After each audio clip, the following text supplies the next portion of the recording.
یہ inter sex protection bill ہونا چاہیے، نہ کہ ٹرانسجینڈر۔ ایسے آپریشن جو کہ ایک مکمل مرد یا انسان اپنے ذہنی میلان کی بنیاد پہ کروا کر دوسری جینڈر کی طرف جانا چاہتا ہے، اسلام اس کی قطعاً اجازت نہیں دیتا ہے۔ پاکستان کی 22 کروڑ کی آبادی میں یہ سمجھتا ہوں 1 لاکھ سے لے کے 1.25 لاکھ تک ایسے افراد موجود ہیں جو کہ اس دائرہ کار کے اندر آتے ہیں، جن کی جینڈر میں ایمبیگوٹی ہے، یا وہ ہیجڑے ہیں، یا وہ خنثی مرد ہیں، یا وہ خنثی عورت ہیں۔ بسم اللہ الرحمن الرحیم۔ ناظرین السلام علیکم، میں ہوں آپ کا میزبان حافظ خرم شہزاد۔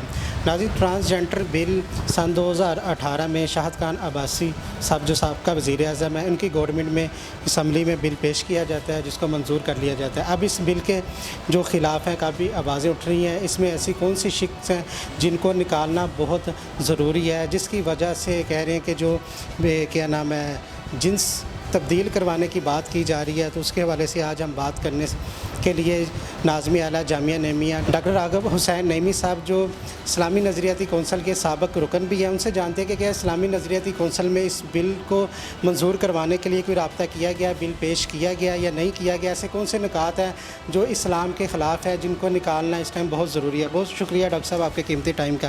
سب سے پہلے بتائیے گا جو ٹرانسجینڈر بل ہے اس میں ایسی کون سی شک ہیں جو کہہ لیں کہ جو اسلام کے خلاف ہیں؟ بسم اللہ الرحمن الرحیم۔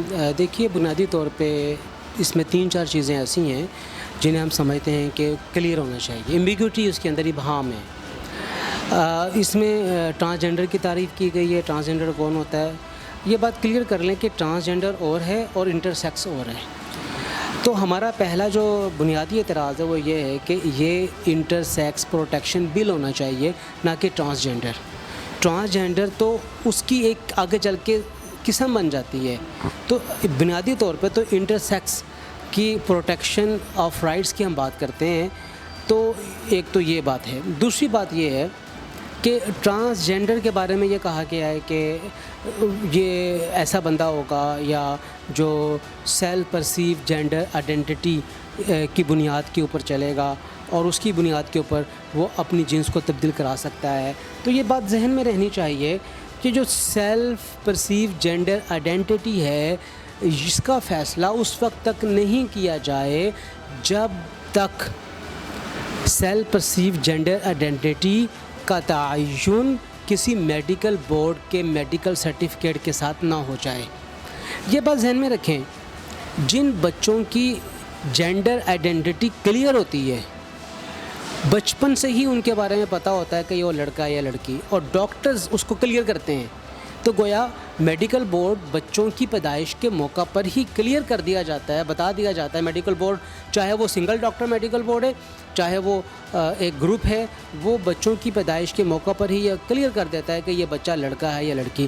اصل مسئلہ وہاں پہ پڑتا ہے کہ جہاں پر ایمبیگوٹی پائی جا رہی ہے، اصل مسئلہ وہاں پہ آتا ہے جہاں پہ ابہام ہے، اور اس ابہام کو کب دور کیا جاتا ہے؟ جس وقت وہ بچہ بالغ ہونے کے قریب ہوتا ہے یا بالغ ہو چکا ہوتا ہے، پھر ڈاکٹرز اس کو کلیئر کر رہے ہوتے ہیں کہ یہ بچہ جو کہ پیدائش کے موقع پہ لڑکا یا لڑکی لکھوا دیا گیا تھا، اب یہ لڑکا یا لڑکی ہے یا نہیں ہے، اور کیا اس کی ٹرانسفارمیشن ممکن ہے، اور اگر ممکن ہے تو پھر کیا بنے گا۔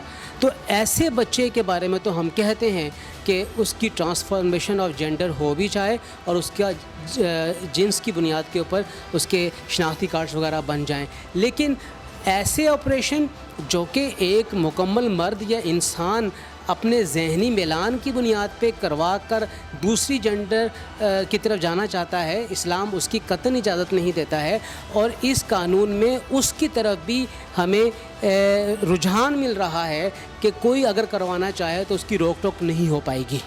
اس میں اکثر یہ بھی کہا جا رہا ہے، جیسے فار ایگزامپل ایک میں ہوں، میں چاہ رہا ہوں کہ میں لڑکیوں والی فیلنگس لینا چاہ رہا ہوں، تو میں جا کے نادرا میں بتاؤں گا، کہہ رہے ہیں جی 25,000 کے قریب درخواستیں نادرا میں آئی کہ میری جنس تبدیل کر دی جائے، میرا آئی ڈی کارڈ بغیر کسی میڈیکل بورڈ کے وہ تبدیل کر دیا جائے گا، سارا کچھ تبدیل ہو جائے گا۔ بالکل اسی طرح ہمیں نا یہاں پہ پھر نادرا کا موقع بھی لینے کی ضرورت ہے۔ نادرا کے کسی آفیسر سے جو کہ ایک پورے نادرا کے سینٹر کو کنٹرول کرتا ہے، ہم اس سے جا کے پوچھیں، بتاؤ یہ کہا جا رہا ہے، اس کے بارے میں تمہاری کیا رائے ہے؟ میرا نہیں خیال کہ وہ صرف رویوں کی بنیاد کے اوپر یہ کام کرنا شروع کر دیں گے۔ ہمیں اس معاملے پہ حسن ظن رکھنا چاہیے، لیکن یہ ہمیں شائبہ کیوں پیدا ہو رہا ہے کیونکہ قانون کے اندر سیلف پرسیو جینڈر آئیڈینٹی کا ذکر ہے. تو اس جگہ کے اوپر ہم یہ چاہتے ہیں کہ اس فریز کے اندر ایمبیگوٹی پائی جا رہی ہے، یہ کلیئر ہونی چاہیے اور اس کا تعلق میڈیکل سرٹیفکیٹ کے ساتھ لازمی کیا جانا چاہیے. اس بل کو اسمبلی میں پیش کیا جا رہا تھا، اسلامی نظریاتی کونسل کے ساتھ مشاورت نہیں کی گئی. اسلامی نظریاتی کونسل کے اندر یہ بل لایا گیا تھا، میں اس وقت وہاں پہ موجود تھا، اور اس بل کے اوپر آئندہ آنے والے ایام میں جب ہم نے آپس میں گفتگو اور بات کرنی تھی، اس وقت اسلامی نظریاتی کونسل کے ممبران کی مدت آلموسٹ ختم ہو گئی. فروری کے مہینے میں یہ اس کے لگ بھگ یہ آیا، اسی وقت میں اس کی ختم ہو گئی. اب جو اسلامی نظریاتی کونسل کام کر رہی ہے ان کی بالکل واضح رائے اس کے اوپر موجود ہے، اور وہ سمجھتے ہیں کہ اس کے اندر سرٹن پلیسز کے اوپر ایمبیگوٹیز ہیں، اسے کلیئر ہونا چاہیے. اور جس طرح میں نے آپ کو سامنے ذکر کیا میڈیکل سرٹیفکیٹ کے بارے میں وہ بھی بات کرتے ہیں، اور جس طرح انٹرسیکس عنوان ہونا چاہیے، ہم یہ سمجھتے ہیں کہ اس کو اس طریقے سے دیکھا جانا چاہیے. وکیل صاحب سے بات ہو رہی تھی، ایک پٹیشن دائر ہوئی تھی ہائی کورٹ میں، تو ان کا یہی کہنا تھا کہ جو ایک ایکٹ اس میں شامل کیا گیا ہے تو اس ایکٹ کے مطابق یہ ہے کہ جو بندہ جو فیل کر رہا ہے وہ اس کے مطابق میں جائے گا، نادرہ کے پاس اس کو سرٹیفکیٹ جاری کر دیا جائے گا.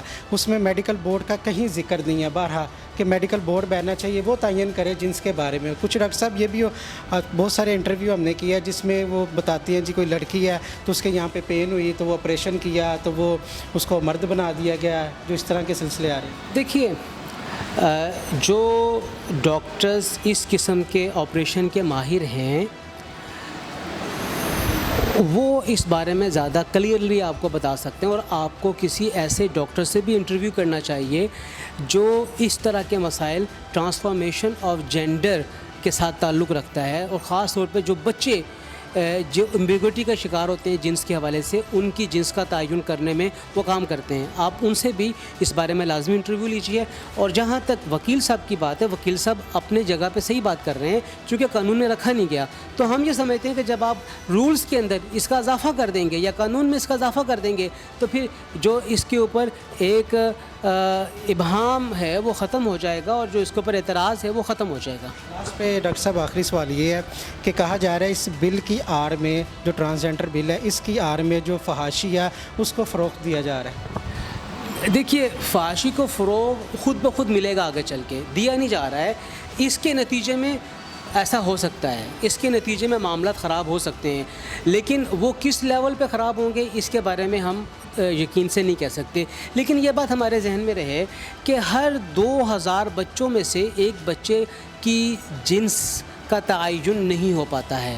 اگر ہم بات کریں پاکستان کی 22 کروڑ کی آبادی میں، تو پاکستان کی 22 کروڑ کی آبادی میں یہ سمجھتا ہوں 1 لاکھ سے لے کے 1.25 لاکھ تک ایسے افراد موجود ہیں جو کہ اس دائرۂ کار کے اندر آتے ہیں، جن کی جنڈر میں ایمبیگوٹی ہے، یا وہ ہیجڑے ہیں، یا وہ خنثی مرد ہیں، یا وہ خنثی عورت ہیں. اسلام نے انہیں 3 کیٹیگریز میں کیا ہے. ایک خنثی ہے، خنثی مشکل ہے، جو کہ نہ مرد ہے نہ عورت، درمیان میں ہے بالکل، جسے ہم ہجڑا کہتے ہیں، خسرہ بھی کہتے ہیں ہماری زبان میں، اردو زبان میں.